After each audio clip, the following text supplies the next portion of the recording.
안녕하세요. 자, 반갑습니다. 자, 오늘 첫날인데 하필 또 하는 과목이 부동산 공법이라 부담을 좀 가지고 있는데 처음 하시는 분도 계실 거고 뭐 다시 공부하시는 분도 있을 건데 아예 처음 하시는 분 있으세요? 아예 나는 처음이다. 거의 한 80%네.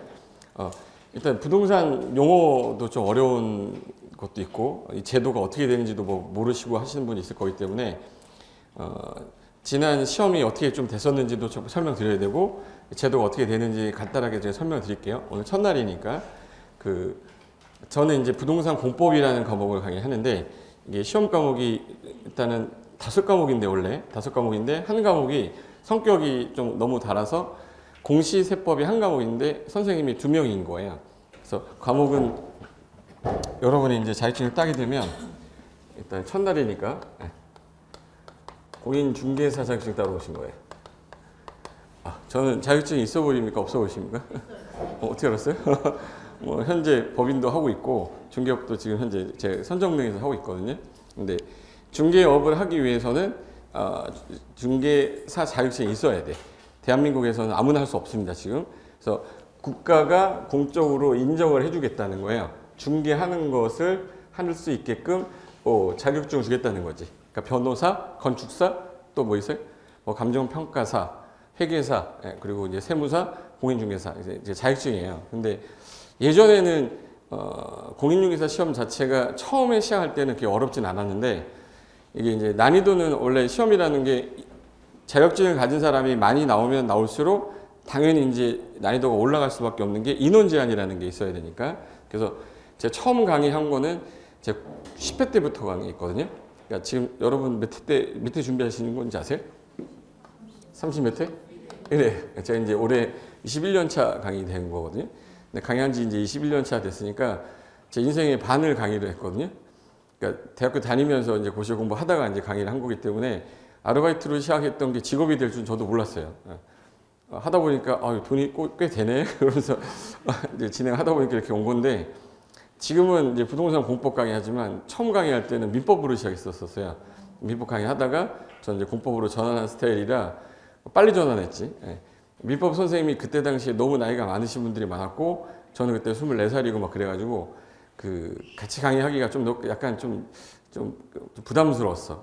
배운 분들하고 같이 내가 강의를 하니까 좀 그래서 좀 다른 걸로 좀 해야겠다 해서 2차로 전환했던 게 이제 부동산 공법인데 제가 처음 강의할 때는 그때는 한 문으로 시험이 나올 때였었어요. 한 문. 그때 국민윤리도 있었어요. 시험 과목에. 혹시 뭐 들어본 적 있을 수도 있겠지만 그때 국민윤리 과목도 있고 막 그랬는데 지금은 이제 범위 자체가 중개업에 필요한 것만 시험범위에 넣자. 무슨 국민윤리가 중개업 하는데 무슨 큰 의미가 있겠냐. 그래서 현재 이 제도 자체가 31회인데 예전에는 2년에 한 번씩 보다가 10회 때부터는 이제 1년에 한 번씩 보는 거로 바뀌었기 때문에 역사는 거의 이제 40년이 다 됐어요. 40년 다 됐는데 85년도부터 시험을 봤거든요. 지금 몇 년이냐면 2020년이지 이제 곧. 근데 지금 그때 당시 이제 1차 시험하고 2차 시험 두 개로 나눌 때 저는 이제 2차 과목 선생이에요. 2차 과목인데 여러분이 이제 내일부터 일주일 내내 듣다 보면 어떤 분은 2차 과목 선생이고 어떤 과목 1차 과목 선생일 건데 저는 이제 2차 과목 중에 원래는 이제 3과목이 있어요. 2차 과목 중에 부동산 공법, 그리고 이제 공인중개사만 규제하는 법이 있는데 옛날에는 없었어요. 그러니까 건축사는 건축사법이 있고 변호사는 변호사법이 있거든요. 근데 공인중개사법이 없었는데 위상이 올라간 거예요. 공인중개사는 공인중개사법이 있어요. 옛날에 없었는데 근데 공인중개사의 법, 공인중개사법이라고 할게요. 공인중개사법 여기 한 과목이고 그리고 공시와 세법 이렇게 있어요. 지금 현재 공시법하고 세법이 원래 이제 한 과목인데 공시 성격하고 세법의 성격이 워낙 달라서 선생님이 2명인 겁니다. 근데 이 둘은 한 과목이에요. 그래서 40문제 출제되는데 그게 이제 40문제 출제되는데 100점으로 환산했을 때 40점 꽈락 없이 평균 6점이 되면 합격증을 주겠다. 이게 상대평가예요? 절대평가예요? 절대평가입니다. 제가 묻는 말에 대답 안 하셔도 되죠. 항상 답을 얘기하니까 입모양만 보시면 돼. 그러니까 딱 절대적으로 6점만 넘으시면 자격증 드리겠다는 거예요. 근데 예, 2차 과목은 이제 실무 과목인데 제가 하는 과목은 실무와 관련된 과목인데 1차를 합격한 사람이 2차까지 합격을 하면 자격증을 부여하겠다는데 1차를 합격을 못했는데 2차만 붙었다. 그거는 자격증 못 주겠다는 거예요. 그래서 1차 과목은 기본적인 그래도 이런 정도의 소양은 좀 갖고 계십니까?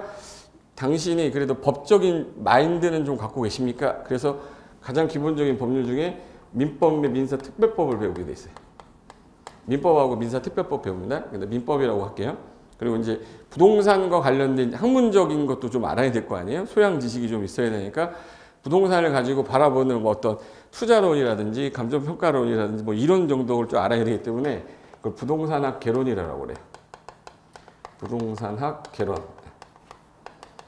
그럼 이제 개론이라는 거는 말 그대로 이제 건축학개론이라고 막 들어본 적 있죠.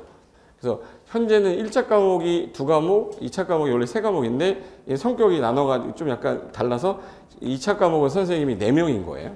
4명이고 이제 1차 과목은 선생님이 2명인데 일단은 1차도 마찬가지로 얘도 40문제, 얘도 40문제 나옵니다. 그래서 한 문제당 2.5점이에요. 2.5점 해가지고 평균 점수가 이제 100점으로 환산했을 때 40점을 꽈락이라고 해서 과목에서 낙방이 되는 점수를 말하는 거라 얘가 예를 들어서 90점이 나왔는데 얘가 30점이 나왔다. 평균하면 몇 점이 되는 거죠? 60점. 그럼 이제 평균 60은 넘었지만 한 과목이 몇 점이 안 됐네. 40점이 안 돼서 저 사람은 합격한 걸로 안 보겠다는 거예요. 그래서 한 과목마다 40점 미만이 안 돼야 돼. 전 과목 다. 40점 미만이 없이 얘 둘이 평균에서 몇 점이 나와야 돼? 60점 이상이 되면 이제 그럼 합격한 걸로 보겠다. 그럼 만약에 이게 예를 들어서 50점이 나왔어요. 50점이 나왔으면 둘 다 이제 꽈락은 없는 거죠. 과목에 낙방되지는 않은 상태인데 평균 했더니 10점만 더 줘도 제 60 넘었죠. 그럼 75 몇 점이야 그러면? 80점, 75점인가? 65점이구나. 맞죠? 70점인가? 그럼 이제 내가 예를 들어서 평균 60점을 넘었으니 저 1차는 합격한 거로 가는 거예요. 근데 합격하고 나서 그 다음에 얘하고 얘를 이제 봤는데 얘가 만약에 40점, 얘가 만약에 80점, 얘가 만약에 60점이다. 자 이제 과목에 40점 미만은 없죠? 근데 평균 했더니 얘가 얘한테 20점을 주니까 딱 평균 60점이죠. 그럼 이제 이것도 합격을 했네? 그럼 이제 자격증을 주겠다는 거예요. 합격해서 자격증을 시험 보고 나서 한 달 뒤에 합격자 발표할 때 이제 30일에 합격을 하셨습니다. 해서 자격증을 드리겠다는 거예요. 여러분은 서울이니까 서울시도지사 있죠. 서울시장이 자격증을 교부해 주게 돼 있어요. 근데 얘는 됐는데 만약에 혹시라도 얘가 안 되면 그 다음에 시험 볼 때 1차를 한번 유예를 해줍니다. 그래서 그 다음에 볼 때는 뭐만 보면 돼요? 2차만. 그래서 여기 2차만 보시는 분 있을 거예요. 1차는 됐는데 이번에 2차만 보시는 분 있죠? 한 분, 두 분, 세 분? 내 눈을 똑바로 바라봐요. 뭐 창피해 내가? 그래서 이제 내년에 이제 1차는 됐는데 1차만 준비하시는 분도 있어요. 올해 그냥 1차 하고 난 1차 합격하고 내년에 2차만 하겠다 이렇게 하시는 분도 있어요. 양이 많다 보니까 회사를 다니거나 직장에 있는 분들은 한 번에 하기가 쉽지 않거든. 그래서 올 한 해는 1차만 보고 합격하면 그 다음에 1차 안 봐도 되니까 다음에 2차만 보겠다 하시는 분도 있어요. 근데 이 시험이 같은 날 보기 때문에 1차는 만약에 시험을 만약에 안 됐는데 2차가 됐어. 근데 이거는 의미가 없어요. 무조건 뭐가 합격이 된 상태에서 그 다음에 다시 1차를 보셔야 되기 때문에 무조건 전제는 1차를 합격한 전제 하에 그 다음에 2차를 보기 때문에 이렇게 되면 의미가 없기 때문에 여러분은 무조건 뭐 위주로 공부할 수밖에 없는 거예요. 1차. 그래서 거의 1년 동안 공부하다 보면 1차 과목이 중요하다고 자꾸 하는 이유가 1차가 안 되면 2차 의미가 없으니까. 그래서 전부 다 공부할 때 보면 얘 위주로만 공부해요. 그런데 얘도 공부하긴 하는데 한 해에 붙고 싶으니까 같이 공부하긴 하죠. 근데 상대적으로 여기 공부하는 양만큼 얘한테 투자를 못하기 때문에 점수가 잘 안 나와요. 얘가 상대적으로 80점 막 나왔는데 얘 겨우 60점에서 합격해. 이게 비슷하게 나오진 않아. 얘한테 치중을 많이 하기 때문에. 근데 그 치중할 시간을 얘한테 좀 치중하면 적정선에서 안전하게 합격할 수 있는데 그런 것들은 일찍 시작하신 분들의 경우에는 좀 가능한데 늦게 시작하신 분 같은 경우는 어쩔 수 없이 1차에 집중할 수밖에 없어요. 그러니까 여러분은 11월 달에 오신 거잖아요. 11월, 12월이고 내년 1월부터 해가지고 내년 10월 24일 날 토요일 날 아마 시험 볼 거거든요. 그러니까 앞으로 몇 년 남은 거예요? 응? 1년이 안 남은 거예요. 내일 모레 시험이야 이제. 오늘 왔는데 내일부터 시험이래. 얼마 안 남은 건데 막상 이제 처음 시작할 때 예전에 한 5, 6년 전까지만 해도 1월 달에 준비 시작하시면 동차 합격할 수 있습니다라고 이렇게 얘기를 했었었는데 이게 난이도가 올라가니까 빨리 시작하셔야 돼요. 그래서 11월 달에 시작하시는 분들이 합격률이 더 높을 겁니다라고 요즘엔 얘기하거든요. 그래서 지금은 늦게 시작하시는 분은 따라가려면 또 한 2달의 시간을 내가 또 따라잡아야 되잖아. 그러니까 좀 약간 어려울 수 있어요. 그래서 현재 이렇게 구성이 되어 있는데 그중에 제가 오늘 하는 파트가 이 부동산 공법이라는 파트인데 이제 부동산 공법이 뭐냐 이때 그거부터 저는 설명을 해야 되니까 아마 책을 받으실 때 요 두꺼운 거 하나 받았을 거예요. 받았는데 분명히 앞에 2차라고 써 있죠. 2차라고 써 있고 공인중개사법 그리고 부동산 공법 공시법하고 세법에서 4개로 나눠져 있는데 원래 4개 시험 과목이 아니에요. 3개 시험 과목입니다. 근데 또 2개가 한 과목인데 문항수가 세법이 이제 17문제 나오나? 16문제 정도 나오면 얘가 24문제? 네, 24문제. 더해가지고 이제 이게 40문제가 되는 거예요. 여기서 공법은 40문제, 중개사법 40문제, 얘도 40문제가 나오는데 그 40문항 중에 문항수가 제일 적은 과목은 무슨 법이 제일 적네? 세법. 그러다 보니까 세법 책이 제일 얇아요. 제일 얇아. 그래서 법조문으로 이제 따졌을 때는 공시세법 중에서 세법의 양이 좀 더 많겠죠, 당연히. 그럼 이제 중개사법은 법조문이 좀 얇아요. 되게 얇아. 한 120개 조문이 안 돼요. 120개 조문밖에 안 되다 보니까 아주 세부적으로 낼 수밖에 없는 상황에 들어가요. 그러니까 법조문 하나에 말토시 하나 갖고 막 틀리게. 중개업자란 해가지고 중개업자에서 업자 빼고 막 이상하게 내고 막 그래요. 이게 지문이 몇 개 안 되니까. 근데 얘는 부동산 공법은 법조문을 다 더하면 한 3,600개 정도 돼요. 그러니까 3,000개로만 따져도 얘 100개라고 했을 때 30배가 많은 거야. 그러니까 얘 책을 한 번 볼 때 얘는 30번 볼 수 있는 거예요. 시간을 투자했을 때. 그러니까 내가 공법을 한 바퀴를 처음부터 끝까지 싹 읽었다. 그 시간에 중개사법은 몇 번을 볼 수 있는 거예요? 30번을 볼 수 있어요. 그 어느 게 점수가 잘 나오겠네?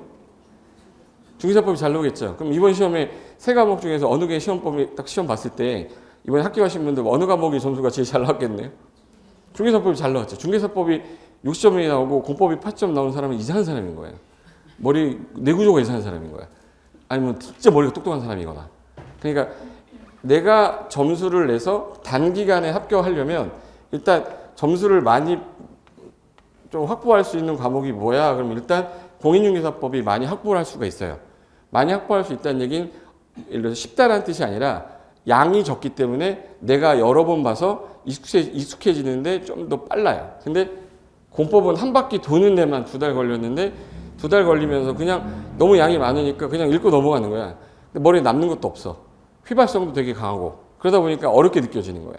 내용이 어려운 것도 있겠지만 양이 많기 때문에 막 수업 끝나고 나면 그 시간에는 알겠는데 엘리베이터 타고 딱 내려가는 순간 뭐 했지 오늘? 막 이렇게 돼요. 양이 많고 단어가 어려워서 그래. 그래서 이번 11월 달하고 12월 달은 용어 관련된 걸 위주로 좀 정리를 좀 잘 할 거거든요. 그래서 기본 진도를 나가긴 나가되 1월 달에 오는 사람들이 후회할 만큼 11월 달부터 할 걸 이렇게 후회하게끔 만들어 놔야 될 거 아니에요. 제 말 무슨 말이냐면 여러분 11월부터 시작했잖아요. 근데 1월 달에 시작한 사람하고 똑같으면 안 되잖아. 그럼 이제 1월 달에 처음 오신 분이 여기 앉아 있을 거고 1월 달에 여기 처음 오신 분 앉아 있을 거예요. 그럼 그날 첫날 강의할 때 분명히 이 사람들이 한숨 소리가 들릴 거예요. 그 들으면서 웃으셔야 돼. 내가 빨리 오길 잘했구나 막 이런 느낌. 제가 무슨 말인지 아시죠? 왜 이 용어 정리가 안 된 상태에서 진도를 막 나가면 중간중간에 끊기는 게 되게 많아. 무슨 말인지 모르겠는데 진도는 나가고 있고 이 말이 이해가 안 됐으니까 그 다음에 또 나오는 단어가 또 막히기 시작해요. 그러다 보면은 1월 달에 처음 오기 시작하신 분들 같은 경우도 또 설명을 하겠지만 2번 듣는 사람하고 1번 듣는 사람하고 차이가 명확하게 있는 거예요. 그렇기 때문에 제 생각에는 이제 빨리 시작하는 게 제일 좋고 공법은 양이 많기 때문에 반복을 여러 번 하셔야 됩니다. 3,000개의 조문을 언제 내가 빨리 보겠어요? 그 양을 줄여가는 거는 선생이 알아서 하는 거예요. 선생이 알아서 하는 거고 만약에 오늘부터 제가 수업을 딱 시작을 했는데 오늘 첫날이잖아요. 근데 오늘부터 내년 시험 보는 그날까지 이 수업 시간에 앉아 있었는데 공법이 만약 까락이 나왔다. 그래서 떨어졌다. 그럼 저한테 오시면 제가 환불을 싹 해드릴게. 그건 난 자신 있어요. 나 때문에 까락이 돼서 떨어졌다. 그럼 저거 책임져야지 어떻게. 내가 잘못 가르친 거잖아. 단 앉아가지고 눈을 뜨고 있었어야 돼요. 눈을 뜨고 있어, 눈을 감고 앉아 있으면 어떡해. 눈을 뜨고 있는데 공법이 꽈락이 나와서 떨어졌다는 건 이건 있을 수가 없는 거거든. 최소한 저도 수업 시간에 그냥 최대한 암기할 수 있게끔 저도 할 거고, 여러분은 제가 하라는 대로 따라오시면 되니까 처음부터 너무 겁먹지는 마세요. 일단은 공법은 어려운 과목은 맞는데 사람들이 뭐라고 그러냐면 공법이 다른 말로 공포의 법이라고 그래요. 이 단어 딱 보니까 느낌이 어때? 공포의 법이래요. 공포를. 이게 왜 공포의 법이냐? 봐도 모르겠는 거야. 오늘 들을 때, 수업 들을 때는 다 알겠어. 근데 책만 피면 모르겠는 거야. 그런 과목들이 있잖아요. 그러니까 예를 들면 여러분 이제 중고등학교 때 국영수 과목 있죠. 국영수 과목 중에서 제일 싫은 과목이 뭐예요? 수학? 나 수학 되게 좋아했는데, 나 이과라. 수학 과학은 좋아했는데, 난 난 그런 지리 뭐 이런 게 싫더라고요. 근데 수학 점수가 안 나오는 이유는 중학교 때부터 안 나온 거야. 무슨 말인지 알죠? 근데 수학 문제 공부한다고 한 20시간, 30시간 공부를 해도 안 나오죠, 걔는. 제 말이 무슨 말이냐면, 수학이라는 거는 이제 양이 되게 방대하잖아요. 오늘 뭐 이틀, 3일에 해서 빡시게 한다고 올라가는 게 아니잖아. 근데 한국사라든지 지리라든지 국민윤리는 하루만 빡시게 그냥 다 외워버리면 점수 나와요. 그렇게 나올 수 있는 과목인데 얘는 그렇지 않은 거예요. 양이 너무 많으니까. 그래서 양이 많기 때문에 조금 약간 딱딱한 법이기도 해요. 그래서 우리나라 국가가 이 단어 자체가 원래 여기 띄어쓰기를 했어야 됩니다. 이렇게 여기 중간에 띄어쓰기 해야 되는데 부동산 공법이라는 법은 없어요. 부동산과 관련된 공법이라는 뜻이에요. 근데 보통 이제 사람들이 실무랑 관련된 과목이라고 하는데 여러분이 어떤 실무에서 뭘 써먹을 거냐? 혹시 오늘 예를 들어볼게. 요즘 TV나 신문에 제일 많이 나오는 단어 중에 하나가 투기과열지구라는 단어 나오거든요. 이 단어 혹시 들어보시나요? 투기과열지구? 되게 많이 듣죠, 요즘에. 시험 공부하시는 분들은 이제 시험 공부라고 생각하지 마시고 내가 그냥 어떤 부동산을 투자한다고 생각하신 다음에 들으시고 나서 저게 법 어딘가에 있구나라는 걸 이해하시면 돼. 처음부터 법을 외우겠다, 끝자 따지 마세요. 그거는 이제 옛날 스타일 공부고요. 지금은 그게 아니라 실무랑 연계해서 공부를 해야 이해도 빠르고 나중에 실무에 바로 접목해서 써먹을 수 있기 때문에 자, 이 단어 딱 보고 내가 이제 사람들한테 물어보잖아요. 투기과열지구가 뭐예요? 다 그러면 투기 과열된 땅이에요. 그래. 근데 그걸 물어봤겠어? 분위기가 이럴 거야? 처음 날부터? 자, 투기과열지구가 일단 뭘 규제할 거냐? 이거부터 찾는 거야. 투기과열지구는 이제 대상. 자, 일단 내가 한번 예를 들어볼게요. 뭐 토지냐, 건물이냐. 둘 중에 뭐를 대상으로 할 것 같아요? 느낌상. 투기과열지구. 내가 그렇게 뉴스 신문에서 많이 봤는데 뭐를 대상으로 하는 거지? 응? 투기과열지구란 말 들어봤잖아요. 솔직히 안 들어본 사람 있어요? 그래서 안 들어본 사람은 진짜 인생을 헛산 거예요. 뉴스에서 한 2,000번은 넘게 언급이 되는데. 난 토지 같다. 5분, 6분, 7분. 나는 건물 같다. 좀 많은데. 자, 일단 제가 정리해 줄게요. 일단 투기과열지구는 건물 대상으로 합니다. 건물 대상으로 해요. 토지 대상이 아니야. 토지 대상이 아니고 건물을 규제하는데 건물의 종류가 또 있어. 건물의 종류가 되게 많죠. 건물의 종류가 몇 가지 있을 것 같아요? 445개 있습니다. 445개 있습니다. 445개 중에 한 놈이 한 놈. 한 놈. 뭘까요? 아파트. 아파트가 되기 전에 단계이거든요. 보통 이제 아파트가 있고 뭐 연립주택도 있고 뭐 다세대도 있고 많이 들어보셨죠? 다가구도 있고 다중주택도 있고 단독주택도 있고 기숙사도 있고 나 좀 말려주실래요? 445개 다 써야 돼 이거. 이렇게 많은 걸 내가 다 쓸 수는 없잖아요.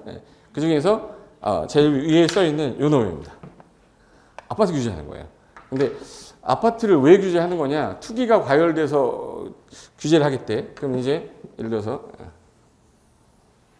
일단 사례 보고 난 다음에 그래서 저거 묶는 거구나 이렇게 이해하시면 돼. 아파트 사는 방법이 여러 가지가 있는데 제가 태어나서 제가 처음 강의할 때 24살 때 강의 시작했거든요. 근데 그때 24살 때 처음 강의하면서 사람들한테 그 강의를 이제 처음 하니까 원장님이 나이가 몇 살이냐고 물어보면 30대 초반이라고 얘기하라고 그러더라고. 원장님은 이제 나이가 너무 어리면 학생들 무시할 거니까. 그래서 그때 당시에 나이 들어 보이려고 머리를 되게 길고 다녔었어요. 그때 당시 윤상 아세요? 윤상? 윤상 머리보다 좀 더 길었었어. 그래서 사람들이 지휘자라고 막 그랬었는데, 근데 머리 기르고 더블 자켓 입고 막 이러고 강의했거든요. 근데 어느 날 이제 학생들한테 나이 얘기하다 보니까 나이가 교수님 어떻게 되세요? 근데 30대 초반인데요. 왜요? 그랬더니 그냥 궁금했어요. 그러는 거야. 근데 30대 초반이에요. 그러면 막 이래야 되잖아. 예. 30대 초반이에요. 그러면 놀래야 되는데 놀래진 않더라고. 근데 그 얼굴이 지금까지 그 얼굴이거든요. 지금. 근데 그때 당시에 이제 선생님은 젊으신데 부동산 관련 강의 하시지 않습니까? 혹시 부동산은 뭐 아파트 같은 거라든지 뭐 집은 있으세요? 라고 저한테 물어보더라고요. 근데 기분이 되게 나빴던 게 집은 있으세요라는 단어였어요. 집은 있으세요. 너 집은 있니? 이런 뜻이더라고. 그러니까 자세히 들어보니까 기분이 좀 나쁜데 그래도 이제 젊으니까 집을 네가 장만을 했겠니? 라는 그런 식으로 물어본 거였어요. 그래서 자존심이 또 상했지 그때 당시에. 그래서 집이 없죠. 제가 지금 강의 이제 시간이 얼마 안 돼서 그럴 자본이 없었습니다 했는데 좀 자존심도 상하고 해서 제일 먼저 제가 그때 목표를 하나 세웠어. 빨리 내가 내 이름으로 된 등기부 등본에 내 이름을 올려서 갖고 다녀야겠다라고 고민을 되게 많이 했었습니다. 그래서 제일 먼저 그때 저가 그 강의할 때 제일 유행했던 다이어리가 하나 있었거든요. 프랭클린 다이어리라고. 이거 아면 저랑 나이대가 비슷한 사람들이에요. 프랭클린 다이어리라고. 되게 좀 비싸서 고급진 거였었어요. 좀 부잣집 아들 아니면 안 사 이거. 못 알아듣네. 프랭클린 다이어리라고 해서 이제 약간 가죽에다가 다이어리 그 안에 넣는 거를 이제 별도로 이제 파는 그런 게 있었어요. 근데 거기다가 앞장에다가 올해 목표 해가지고 올해 목표에서 뭐 24살이 뭐 무슨 목표를 잡아봤자 뭐 부동산을 잡겠어요? 근데 난 강의를 해야 되니까 일단 집 사는 게 목표라 아파트를 어떻게 사볼까 해가지고 썼었어요. 이렇게 사는 방법을 써봤어. 근데 아파트를 구매하는 방법을 써보니까 7가지인가가 넘지 않더라고요. 아파트 사보신 적 있으시죠? 그러니까 막상 쓰면 이게 몇 개 안 돼. 아파트를 내가 내 이름으로 취득할 수 있는 방법을 막 고민해봤는데 막상 몇 개 안 돼요. 한번 해볼까? 아파트 취득하는 방법 첫 번째 목표 한번 써볼까? 자, 어떻게 취득하죠? 매매. 대답 안 할까봐 내가 하는 거야. 자, 매매라는 거 그냥 사는 거죠. 그러니까 취득하는 거야. 매매를 취득하는 거. 또 아파트 구입하는 방법. 엄마 사준다? 부모님을 잘 만난 거지. 그런 경우는 없고 내가 취득한다고 할 때. 전세 끼고 산다. 그 갭 투자라고 그러죠? 그렇죠. 청약을 넣어서 뭐 받는다고 그러죠? 분양받는다고 그러죠. 세 번째. 경매를 취득하는 거. 네 번째가 아파트를 내가 취득할 수 있는 방법이 또 있어. 재개발, 재건축.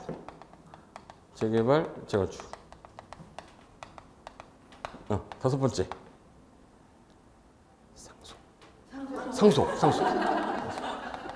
상속은 기다려야지. 아버님 돌아가실 때까지 기다려야 되잖아. 쉽지 않은 거지, 이건. 여섯 번째. 청약 아까 했고. 지역 직장 주택조합이에요.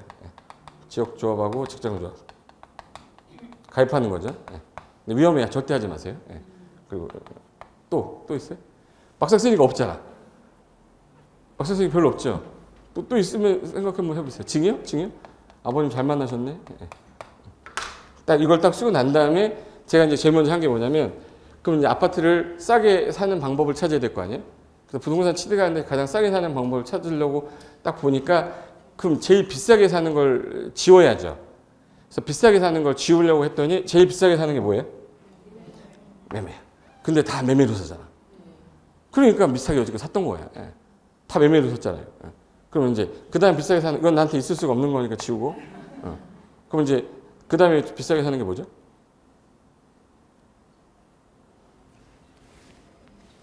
그 다음에 비싸게 사는 거. 일단은 지역 직장조합 가입하지 마세요. 끝났어요. 이거 하지 마. 그럼 이제 세 개 중에 재개발, 재건축, 경매, 청약 넣는 건데 제가 그때 20살이니까 가입한 지 그때 당시 24살이니까 4년 됐어요. 20살 때 가입했으니까 청약 1순위가 될 수가 없어요. 그럼 이제 결론은 뭐네?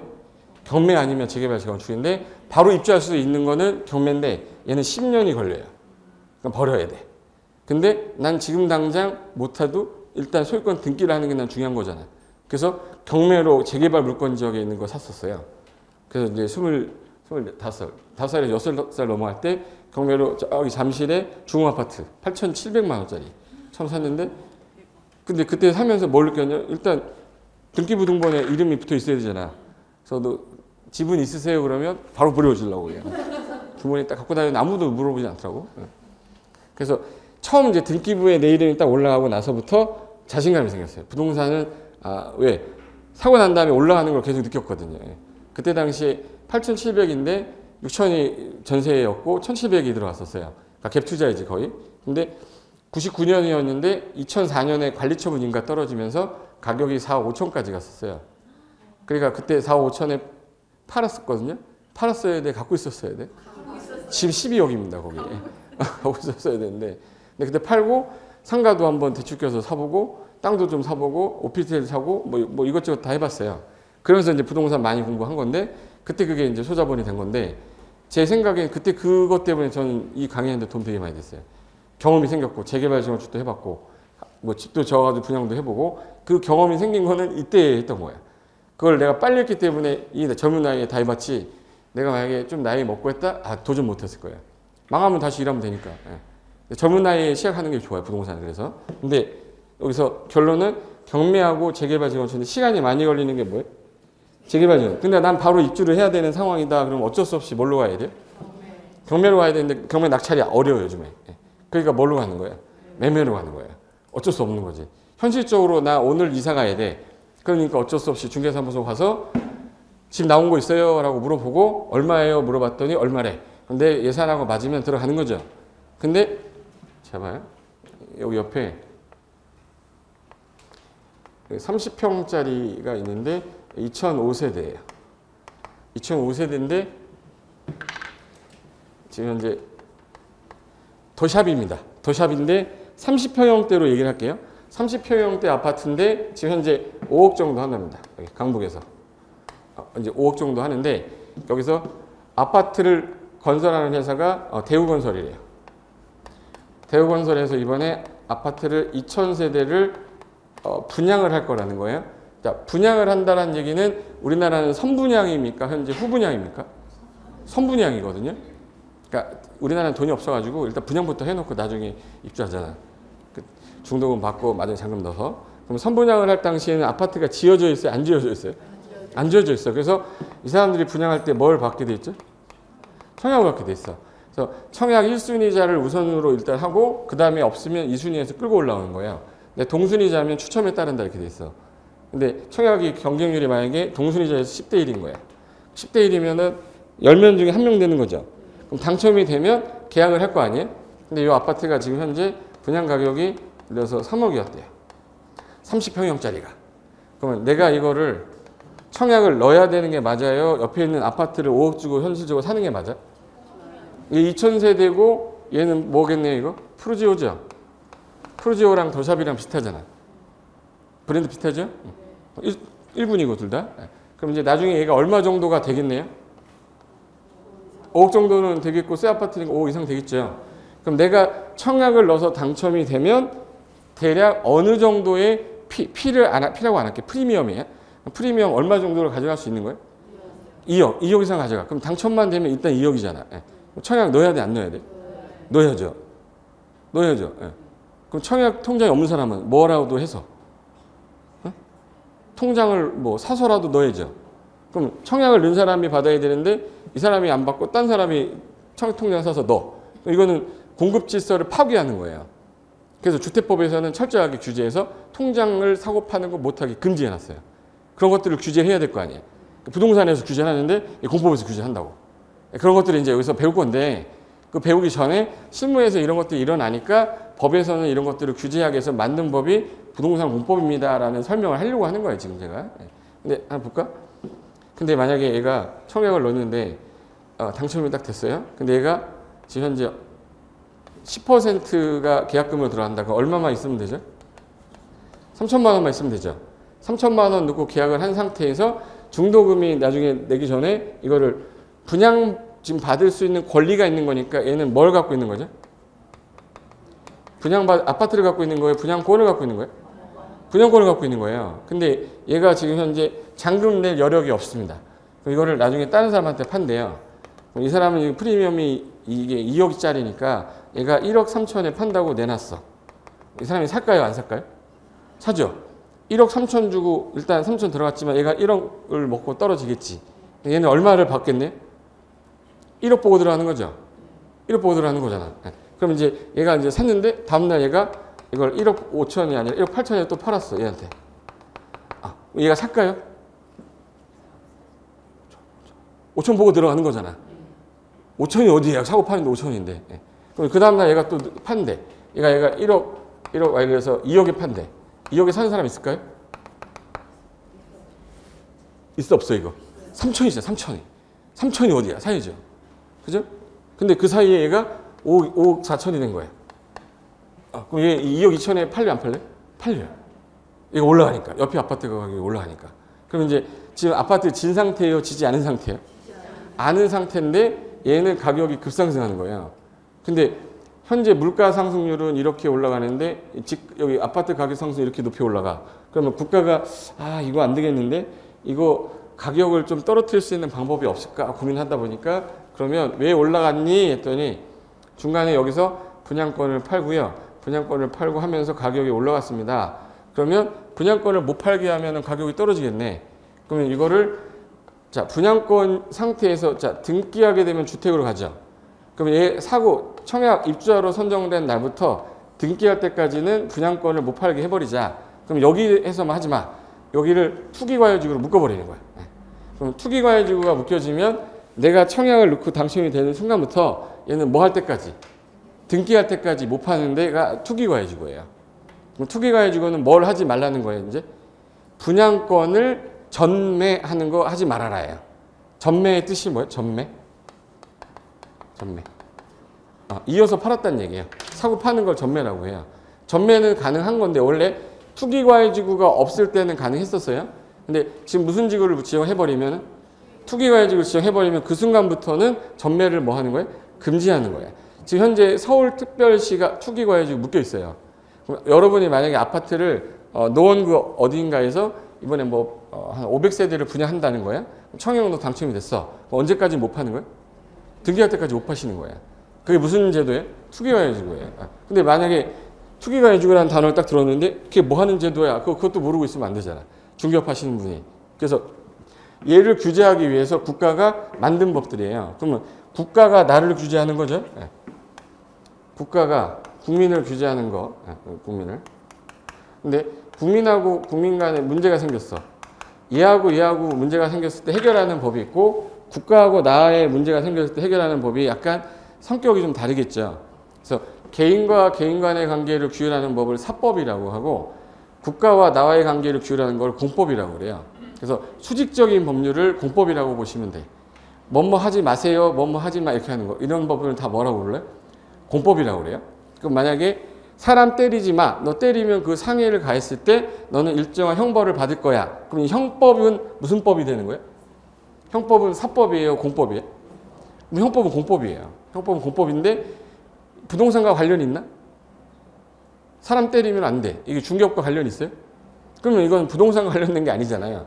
그래서 공법이란 것들이 그렇게 되게 막 3,000개가 되는데 그중에 부동산과 관련된 것만 빼보니까 한 10% 정도 돼서 한 300개 정도 법률이 있어요. 그걸 통칭해서 한꺼번에 부동산 공법이라고 하는 거예요. 그러니까 부동산 공법인데 그 300개를 우리가 다 배울 수는 없잖아요. 다 배울 수 없으니까 부동산과 관련된 것 중에 그러면 6개만 배우자. 그래서 시험 범위에 6개만 끄집어내서 만들어 놓은 법이 부동산 공법이에요. 이 말 이해되신 거예요? 그러니까 공법이라는 말이 그런 뜻인데 그러다 보니까 이게 다 실무에서 쓰는 거잖아. 그래서 이게 실무 과목이고 그리고 이제 사람들이 제일 싫어하는 것 중에 하나가 재미가 없어요. 딱딱하지. 뭐뭐 하지 마, 뭐뭐 하지 마 이렇게 하니까 재미가 없는 건데 지금 제가 이 이해하고 암기하고 둘 중에 어디에 치중을 둬야 되냐면 일단은 공부는 이해에 치중을 많이 해야 되거든요.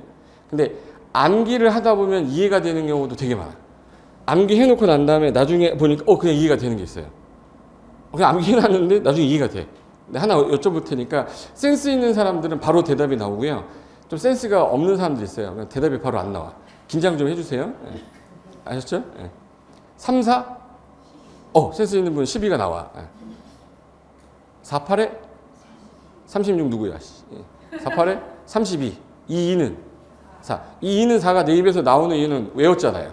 구구단을 외웠는데 이 2는 4가 된 이유는 뭐야? 2가 2개니까 4지 뭐. 외우고 나니까 이해가 된 거잖아요. 예. 암기가 되면 그냥 이해가 되는 경우도 있어요. 그래서 나중에 이해도 중요하지만 암기가 되면 이해가 저절로 되는 경우도 있어서 나중에 그냥 이해가 되는 경우도 있어요. 그리고 이제 얘가 어려운 이유는 일단 양이 많고 단어 자체를 여러분이 평상시에 쓰던 단어들이 아니에요.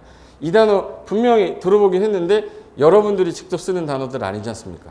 투기가해주고라는 말 잘 안 써요. 여러분들이. 뭐 조정대상적이란 말 여러분 안 쓰잖아요. 근데 여기 공법에서는 되게 많이 써요. 그리고 제가 부동산만 규제하는 것들이 아까 300여 개의 법이 있는데 그걸 다 배울 수는 없지 않습니까? 그래서 그 중에서 시험 범위에서는 몇 개 법률만 끄집어냈다고요? 6개만 끄집어서 토지 관련된 거 4개 법률하고 건물 관련된 거 2개 법률을 해서 6개 법을 부동산 공법이라고 하는 거예요. 근데 얘 보세요. 예, 공인중개사법은 단일법이에요. 공인중개사법 하나. 공시세법은 이제 공시법은 지적에 관한 거랑 등기에 관한 법 2개로 돼 있고 세법은 세무에 관한 법 단일법이에요. 근데 얘는 법이 그럼 하나, 둘, 셋, 4개잖아요. 근데 얘 혼자 몇 개 법이에요? 6개 법이에요. 그러니까 얘가 3개 다 더하면 양보다 더 많은 거예요. 그러니까 점수가 잘 나올 수가 없는 거지. 잘 나오면 이상한 거라고 그랬죠, 제가. 예. 볼까요? 제 소개는 뭐 간단하게 뭐 한번 볼 거 없고 이거부터 하자. 여기 부동산 보이세요? 이 부동산의 정의부터 시작을 해야 되는데 부동산 공법이라고 그랬는데 부동산이 뭐야 그랬더니 부동산이 뭐야 그러면 정의가 있어야 될 거 아니에요? 그래서 일반인들한테 거의 물어보면 대부분 뭐라고 그러냐면 부동산의 반대말이 뭐예요? 동산이죠. 동산이 뭐예요? 움직이는 재산. 그럴 줄 알고 있었어. 예, 예. 부동산은 움직이지 않는 재산이잖아. 예. 동산을 물어봤으니 동산은 움직이는 재산, 부동산은 움직이지 않는 재산이잖아요. 근데 그렇게 생각해버리면 초딩 수준 되는 거예요. 이제 이제부터 어떻게 해야 되냐면 우리는 공인 뭐죠? 중개사. 우리는 중개를 할 건데 부동산을 중개할 거란 말이에요. 부동산을 중개하는 거를 업으로 하는 사람이기 때문에 그럼 대상물이 뭐냐를 가야 되는데 그걸 민법 99조 1항에 토지 및 그 정착물을 말한다 이렇게 써 있어요. 토지 및 그 정착물을 말한다. 그럼 정착물 중에 대표적인 게 건축물도 있을 거고 뭐 예를 들어서 나무도 있겠지. 잎목 같은 거. 근데 우리는 대부분 뭘 중개하겠네? 당연히 건축물이겠지. 그래서 크게 나누면 토지하고 뭐만을 대상으로 하는 거예요? 건축물을 대상으로 하는 거예요. 그럼 이제부터 부동산 공법 그러면 토지하고 뭐를 건축물을 가지고 내가 뭐를 하려고 했더니 국가가 나를 규제하는 법이 무슨 법이 되는 거예요? 부동산 공법이 되는 거예요. 근데 내가 땅을 사고 했는데 저 자식이 나한테 팔기로 했는데 약속을 안 지키고 돈을 입금을 안 하고로 있어. 저하고 나하고 둘이 문제 생긴 거죠. 즉 사인과 사인 간의 문제가 생기면 이거는 개인 간의 문제니까 무슨 법에서 해결을 하면 되고 사법에서 해결하면 되는데 이게 문제인 거예요. 국가가 나를 규제하는 걸 아까 뭐라고 그랬고요? 공법이고 이건 수직적인 법이에요. 근데 개인하고 개인이 문제가 발생했어. 이건 개인과 개인 간의 관계를 규율하겠다는 게 사법이라 성격이 좀 반대예요. 그래서 민법 선생님이 설명하시는 거 자세히 들으시면 되게 자세하게 하나하나 꼼꼼하게 설명해. 근데 공법 선생님은 그렇게 할 수가 없어요. 양이 많다고 그랬죠. 얘는 이러합니다 라고 바로 넘어가야 돼. 딴 거 해야 되니까. 그러니까 성격이 되게 급해. 공법 선생님들은. 딱딱하고 좀 약간 무섭고 재수 없고 막 그래. 근데 저만 안 그래요. 유일하게 대한민국 몇 명 안 돼요? 저만 안 그래. 한 100명 정도 선생님 있을 거예요. 근데 그 중에 유일하게 좀 안 그런 스타일 중에 한 명이에요. 내 입으로 얘기 못 해서. 자, 그러면 이제 제가 초등학교 애한테 물어봤습니다. 야, 부동산, 우리 아들이거든요. 남의 사진 갖다 쓰면 뭐 저작권에 걸린다고 그래가지고. 그래서 부동산이 뭐예요? 그러면 우리는 영어로 프로퍼티 또는 리얼 에스테이트라고 하잖아요. 근데 일반인들한테 물으면 거의 대부분 동산하고 부동산 비교를 하기 때문에 동산은 움직이는 재산, 부동산은 움직이지 않는 재산 이렇게 계산을 딱 해버리면 이때부터 이해가 안 돼요. 뭘로 해야 되냐면 소유권의 명시 방법으로 구분하셔야 돼요. 구분하는 방식을 내가 이 사람한테 중개를 할 수 있냐 없냐로 구분해야 돼요. 그렇기 때문에 일단 차이점을 볼 때 뭘로 구분해야 돼? 소유권의 명시 방법으로 해야 돼요. 예를 들면 내가 이걸로 해볼까? 자, 신발. 자, 신발. 이 신발, 제 신발 있죠? 제 신발 이거 일단 물어볼게요. 동산이에요? 부동산이에요? 예? 동산이에요? 부동산이에요? 동산이죠. 움직이는 거잖아 이거. 동산이니까 이거 자, 이 신발 누구 겁니까? 소유권이 누구한테 있어 보이세요? 이 신발 뭐 빼라가 뭐 이거 누구 거야? 신고 있는 사람. 이걸 되게 어려운 말로 소유하고 있는 사람. 이거 좀 어려운 말로 민법에서 점유자라고 그래요. 예. 그래서 점유를 하고 있는 사람이 소유자일 거라고 추정하는 거예요. 이거 시계 있죠, 시계. 이 시계 누구 거 같으세요? 설마 내가 빌려서 시진 않겠지. 예. 나도 수준이 있는 사람인데. 예. 그럼 이 시계는 누구 거 같으세요? 제 거 같죠? 예. 네 거라고 하고 싶은데 참고 있는 거잖아, 지금. 예. 제 거 같은 이유가 뭐냐면 제가 이걸 뭐 하고 있기 때문에? 점유하고 있기 때문에. 그럼 이 안경. 이 안경 이거 누구 거예요? 제 거죠. 네 거라고 하고 싶잖아, 지금. 제 거죠. 왜 내 건지 알았어요? 점유하고 있으니까. 그래서 점유하는 사람이 소유권을 가진 걸로 추정을 하는 거지. 근데 문제가 얘가 문제인 거예요. 이 부동산이. 얘는 움직이지 않다 보니까 갖고 다닐 수가 없어요. 가지고 다닐 수 없다 보니까 예를 들어서 이 아파트 있죠. 이 땅 같은 경우 이게 문제야. 자, 요 땅이 제 겁니다. 요 땅이 제 땅이에요. 근데 저걸 점유하는 걸로 소유권을 명시하게 되면 어떤 문제가 발생하냐면 제가 강의 끝나고 나서 제 땅에 갔어요. 근데 누가 누워 있는 거야. 야, 너 뭐야? 그랬더니 점유자다. 딱 이래요. 그럼 걔 거잖아, 그럼. 그럼 이제 그 네 건지 네가 뭐 증명할 수 있어? 야, 소유권은 점유한 사람이 있나 자식가 소유권자야. 그러면 저는 죽어도 이 자리에서 못 나와요. 강의를 못 해. 못 떠나죠. 예를 들어서 여기 2303호 저희 집이 여기예요.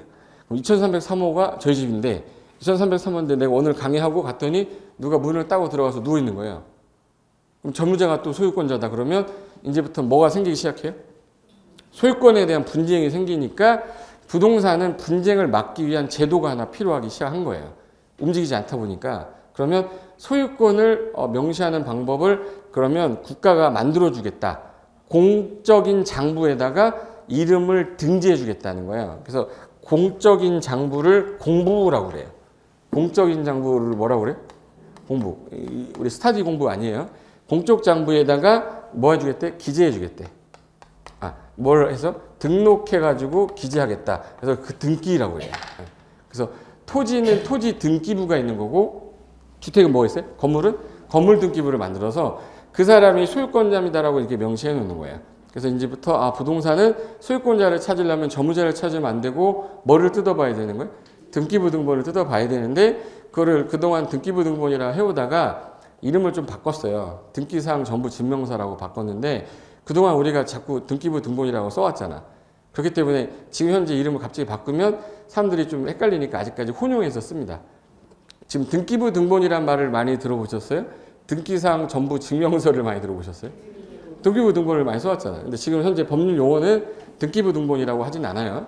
근데 문제가 되는 애가 하나 생겼어요. 어떤 애가 문제가 생기냐면 자 일단 요 건물의 소유자가 누군지 알고 싶다 그러면 뭘 뜯어봐야 된다고?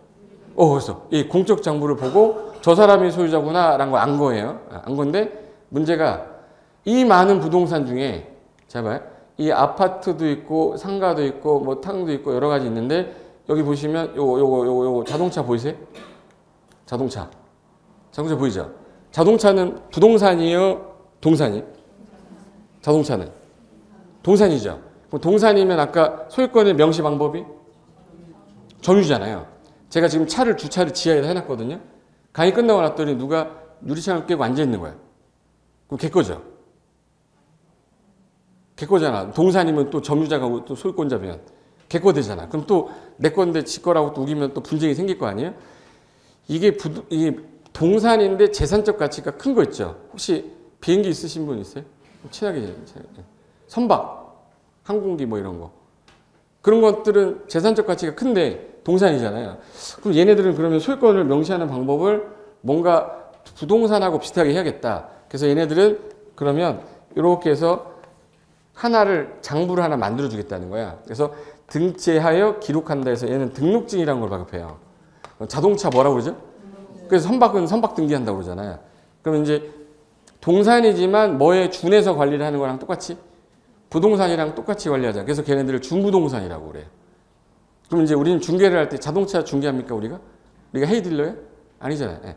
그럼 결론은 우리는 중개 대상물에는 협의 부동산을 대상으로 하는 거기 때문에 공인중개사는 토지하고 뭐만을 주 대상으로 하는 건축물만을 주 대상으로 하는 부동산을 중개하는 하는 사람을 공인중개사라고 하는 거예요. 그래서 저 자격증을 취득하시면 이제 여러분이 하는 업무는 이제부터 1차 과목은 이제 법률적인 지식이 있고 학문적 이론이 있으니 내가 물건을 취득하고 사고 파는 데 있어서 어느 정도의 수준이 됐으니 일을 해도 좋습니다라고 이제 한 거잖아요. 그럼 이제 중개사무소에 딱 앉아 있을 때 제일 먼저 들어와서 물어보는 말에 대한 대답을 해야 될 거 아니에요. 그럼 이제 나는 이 과목을 배웠으니까 제일 먼저 들어와서 하는 말이 이 동네 돌아다니면 아파트 많죠. 그럼 제일 먼저 들어와서 하는 말이 일단 뭐겠어요? 문 열고 딱 들어서 하는 말이 몇 평형대 아파트 나온 거 있어요? 이렇게 하겠죠. 뭐 내 말이 뭐 거슬려? 그렇게 하겠죠? 그러면 네 나온 거 있어요, 매물 있어요 라고 얘기한 다음에 그 사람이 가격이 맞아. 그럼 계약서를 써주고 나는 뭘 받는 거예요? 수수료란 말은 예전에 쓰는 말이고 지금 법률이 바뀌어서 중개보수란 말로 써요. 수수료, 내가 무슨 수수료 받는 사람이 아니잖아. 변호사는 변호에 따른 뭐예요? 성공 보수 받잖아. 우리는 중개에 따른 중개 성공 보수를 받는 거예요. 이제 수수료란 말 쓰지 마세요. 어디 가서 그 말 쓰면 좀 없어 보입니다. 이제 중개 보수를 받을 때 예를 들어서 5억짜리를 여기 아파트가 5억 정도 하는데 그럼 내가 양쪽 거래해 줬을 때 그럼 얼마를 받느냐? 지금 5억짜리면 6억 이하니까 0.4% 확정돼 있어요. 그럼 4, 5, 20이니까 200, 이쪽에서 200, 양쪽에서 200씩이니까 얼마? 400. 나 400만 원의 수익이 생기는 사람인 거야. 그죠? 근데 하루에 400만 원짜리 하루에 계약서 한 개씩 쓰는 거야. 매일. 토요일 빼고. 그럼 일주일에 5개 쓴 거죠. 기분 나쁘세요? 근데 기분 좋으라고 하는 건데. 400인데 그럼 벌써 일주일에 얼마 나온 거예요? 4, 5, 20, 2천이잖아요. 근데 4주잖아요. 8천이잖아. 월 매출 8천 나오는 직업을 공부하려고 여기 앉아 계시려고 온 거예요. 하루에 한 개만 썼는데. 제 말 이해되셨어요? 근데 여긴 5억짜리잖아. 5억짜리. 근데 옆으로 갔더니 6억짜리네? 6억짜리는 또 0.5%예요. 0.5%잖아요? 0.5%면 6, 5, 3, 300, 300, 600이야. 생각이 달라지기 시작했죠? 근데 여기 와가지고 학원비 뭐 10만 원만 깎아주세요 이러면 돼? 한 번 계약해서 한 방에 끝나는 건데 지금 그런 자격증이에요. 근데 그런 것들에 대해서 내가 알려면 중개업을 할 때 이분들이 뭘 물어보냐면 이 아파트를 내가 샀을 때 양도세가 얼마 나올까요? 취득할 때 취득세 얼마 나올까요? 보수 얼마 내야 됩니까? 이 사람이 소유자 맞아요? 등기부등본 볼 줄 알아야 되죠. 등기법을 배우는 거예요. 제가 무슨 말? 그 세무도 배워야 되고 등기부등본 볼 줄 알아야 되잖아. 중개보수는 당연히 알아야 될 거고. 그리고 이제 이 아파트를 사고 제가 나중에 되팔려고 하는데 팔 수 있나요? 했더니 못 판대. 분양권을 샀는데 못 판대. 투기가 해주거라. 투기 해주고는 아까 선정되고 나면 분양권 전매 안 된다고 그랬잖아. 그러니까 분양권 전매가 안 되는데 위반하게 되면 3년 이하의 징역, 3천만 원에 해당 벌금 때려요. 그런 것들에 대해서 지식이 있어야 될 거 아니에요, 이 사람이. 그래서 이 공인중개사 자격증을 짠 사람만 하는 건데 대부분이 자격증을 딸 때 얘 과락 겨우 넘어서 따요. 얘 겨우 6점 딱 되고 얘 8점에서 자격증 따거든. 그래서 자격증 따고 딱 나가면 자격증은 있는데 물어보면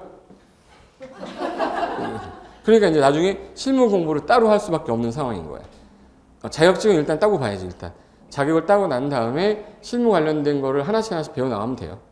그런 과정은 또 차후에 있으니까 이렇게 공부를 하는 거구나. 그래서 부동산 공법에 관련된 설명을 잠깐 드렸으니까 자 이거 하나 볼게요. 요것만 알고 좀 쉽게. 부동산 공법은 두 단어를 합성한 겁니다. 부동산이란 토지하고 건축물을 국가가 내가 그걸 가지고 행위를 할 때 공적인 목적에 따라 규제하는 법들을 통칭해서 부르는 것을 말하는데 현재 공인중개사 시험 범위에는 몇 개 법을 넣어놨다고요? 6개. 그래서 현재 토지 관련된 거 4개 법에서 26문제가 나오고요. 그리고 건축물 관련된 거에서 14문제가 나와요. 건축법에서 7문제, 주택법에서 7문제 나와요. 그래서 지금 현재 토지 관련된 거랑 건물 관련된 거 중에 어느 게 더 많이 나오네? 근데 대부분이 이제 양이 많다 보니까 얘는 안전하게 합격을 하기 위해서 일단은 뭐는 넘어야 된댔지 아까 전에? 꽈락이 몇 점이었었지? 40점을 넘어야 되니까 16개를 맞춰야 돼요. 최소 16개를 맞춰야 되는데 내가 이 16문제를 맞추려면 어디서 많이 맞춰야 된다는 거네? 얘 토지 버리고 얘 다 맞고 여기서 찍어서 2개 맞으면 돼. 그럼 이거 하지 마. 이제 2달만 빡시게 해가지고 해도 돼요. 다 못 맞으면 어떡해? 떨어지는 거지. 그러니까 이제 내가 정말 시간이 없어가지고 진짜 어떻게든 전략을 세워야 된다라고 했을 때는 일단 건축법하고 주택법만 죽으라 파가지고 하면 좋은데 틀리라고 하는 문제를 낸단 말이에요. 과목별로. 그 틀리라고 하는 문제를 틀려주고 맞출 수 있는 문제를 맞춰야 되는 거기 때문에 6개 법을 골고루 하시는 거예요. 골고루 하시는데 만약 문제를 풀다가 틀리라고 하는 문제는 넘겨버리고 맞출 수 있는 걸 많이 맞추면 이번에 이제 30회 시험 문제가 어떻게 나왔는지 제가 보여드릴 거예요. 그리고 시험 끝나고 난 다음에 학생들의 반응이 어떤 건지 밴드나 뭐 카페에 올라온 글 보여줄 테니까 이 사람들이 이런 기분이구나. 끝나고 나서 이런 욕을 쓰고 이런 기분 나쁜 말을 쓰는구나. 너 고상출 죽었어 뭐 이러다가 두 번째 글에 감사합니다 교수님 바뀌었어요. 점수 맞추고 난 다음에. 그러니까 자기 딴에는 공부를 되게 많이 했다고 하지만 시험 답안지 나오기 전까지는 모를 일이거든요. 그래서 그 관련된 건 제가 보여드릴 테니까 일단은 토지 쪽으로 공부를 위주로 하셔야 돼. 그래서 토지에서 최소한 10문제 정도 맞춰주면 돼요. 토지에서 10문제 맞춰주고 건축법 관련되는 부분에서 8문제 맞춰주면 돼. 그럼 10개에서 8개면 몇 점이에요? 45점이에요. 그럼 45점이면 중개사법에서 15점만 받아도 합격하는 데는 지장이 없어요. 근데 만약에 내가 여기서 26문제인데 이 중에서 내가 16개를 틀려도 된다는 뜻이에요. 16개를 틀려도 되는데 14개를 틀린 거예요. 14개를 틀렸으면 12개 맞았다는 얘기죠. 12개면 벌써 30점이에요. 근데 여기서 8개 맞았어. 그럼 여기서 6개 맞았어. 그래도 합격하는 데 지장이 없다고. 그러니까 한 곳에 치중해서 공부하는 것보다는 일단은 많이 나오는 법률 제가 설명드릴 거고 걔 위주로 공부를 하는데 시간이 남을 때 얘도 공부한다. 진도는 제가 하는 대로 따라오시면 된다는 거고 그리고 이 자리에 오늘부터 앉아 있는데 시험 끝나는 그날까지 이 자리에 앉아 있었는데 내가 만약에 공법 까락 걸렸다. 그래서 떨어진 거 나 때문에 떨어진 거다. 그럼 따져오시면 내가 환불해 드리겠다고. 대신에 한 번도 빠지면 안 돼. 자기 결혼식 빼고 빠지면 안 돼요. 예. 무슨 말인지 아시겠죠? 예. 그 약속은 내가 드릴게요. 기분 나쁘세요? 예. 그럼 이제부터 제가 쉬었다가 부동산 공법 어떻게 구성되어 있는지 설명 좀 드릴게요. 그 커피 한 잔 드시고 이어서 하겠습니다.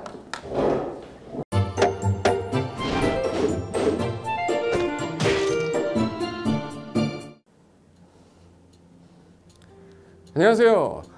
부동산 공법을 강의하는 고상철입니다. 자, 제가 이번 시간에 말씀드릴 건 뭐냐면 공인중개사를 여러분이 공부하시다 보면은 여러 가지 자료들, 뭐 OX 문제라든지 어떤 요약된 집약된 자료, 뭐 PPT 자료 이런 것들이 많은데 그 일일이 출력하다 보면 여러분들이 보관하고 하는데 불편함이 있어서 그런 것들을 좀 약간 또 해소도 하기 위해서 또 다른 사람들하고 커뮤니티도 뭐 할 수 있기 때문에 저희는 네이버 밴드라는 어플을 좀 활용할 건데요.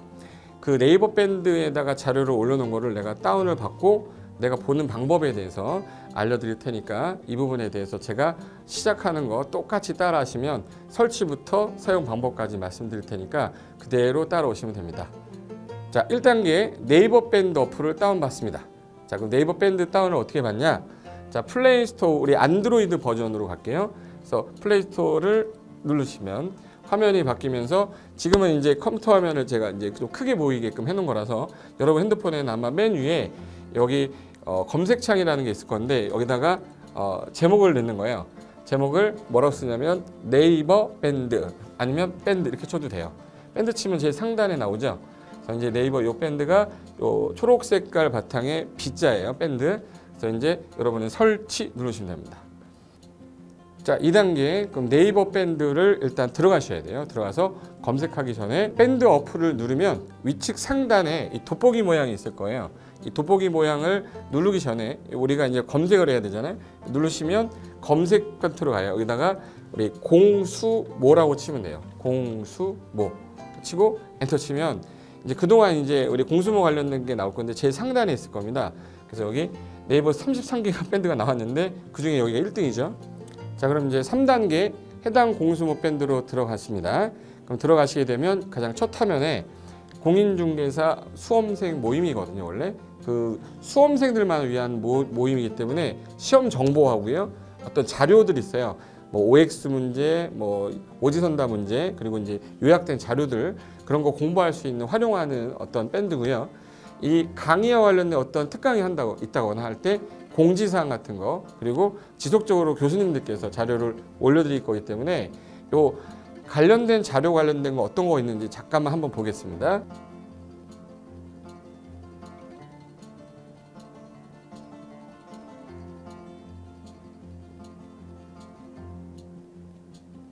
자, 그러면 4단계로 갈게요. 또 다른 꿀팁 하나 말씀드리겠습니다. 모바일 1일 학습이라는 건데 핸드폰으로도 내가 하루에 짬을 내는 시간, 예를 들어서 전철을 타거나 버스를 탄다거나 화장실을 간다거나 할 때 1일 그 공부 학습 방법을 알려드릴 건데요. 메인 화면에서 위로 좀 올라가면은 모바일 1일 학습이라고 나올 거예요. 여기 있습니다.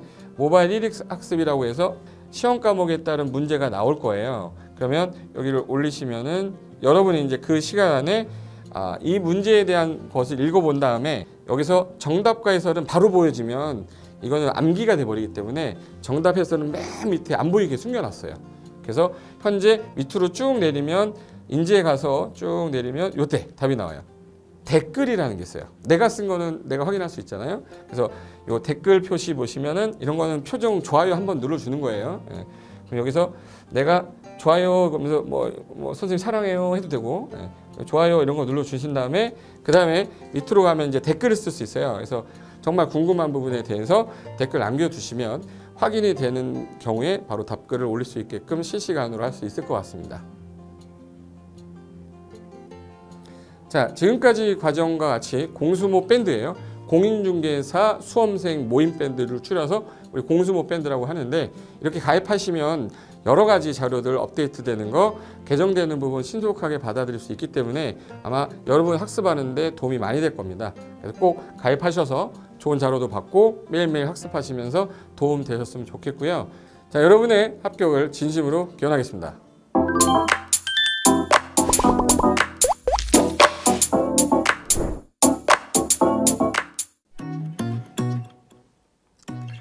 자, 안녕하십니까. 자, 이번에는 부동산 실무, 일반인들이 어떤 도움을 받기 위한 관련된 밴드에 대해서 소개를 시켜드릴 건데요. 일단은 검색창에다가 여기 365 부스라고 치시면 돼요. 365 부스인데 365일 부동산 스터디라는 밴드예요. 네이버 밴드인데 365 부동산 스터디라는 밴드 일단 이거 클릭하시면 현재는 이제 4만 명 정도 되는 밴드인데요. 우리가 일반인들이 어떤 부동산 정보를 습득하는 데 있어서 이 정보를 얻기가 되게 쉽지가 않습니다. 내가 어딘가를 찾아본다고 해서 잘 찾을 수 있는 것도 아니고 어떤 전문가들이 하는 말들이 친밀성이 있는 건지 아닌지에 대해서도 우리가 잘 믿을 수가 없는 거기 때문에 그런 정보를 그래도 좀 손쉽게 찾아볼 수 있게끔 저희 이제 이 밴드에 구성된 전문가들이 정보를 좀 제공해 주는 거기 때문에 아마 유용하게 활용할 수 있을 거고요. 내가 부동산 중에 토지를 좀 알고 싶다 또는 상가를 좀 알고 싶다 또는 나는 내 집 마련을 위해서 청약이 좀 궁금하다.